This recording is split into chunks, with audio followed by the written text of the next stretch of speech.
vitsy monja iany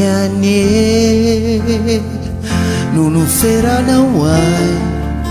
mba ho anjarako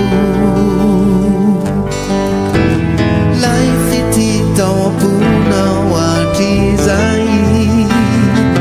tsy navelanao ay mba ho fananako sambarana voy no ny ainako tsy mba nahitako izay naso fa ny faniriko ny ho anilanao kanefa tsy manirinao fitinin-dra minavianaminao no ny ainako hatrizao nefa tona velanao izay fanaonao fitinin-dra minavianaminao fiainana vaovolavizao nenao nefa izany ve no atao hoe asambarana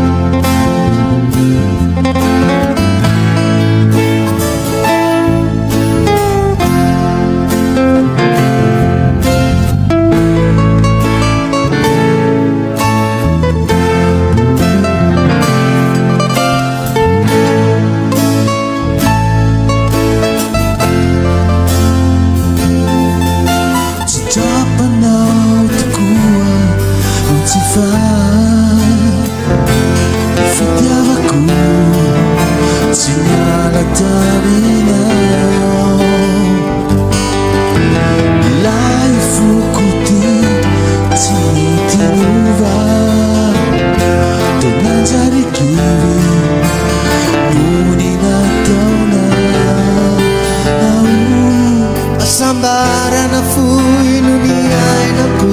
tsy mba nahitako izay naso fa ny faniriko ny ho anilanao kanefa tsy mba nirinao fitinin-dra minavianaminao no ny ainako hatrizao nefa tona velanao toy izay fanaonao fitinin-dra minavianaminao fiainana vaovolavizao nenao nefa izany ve no atao hoe asambarana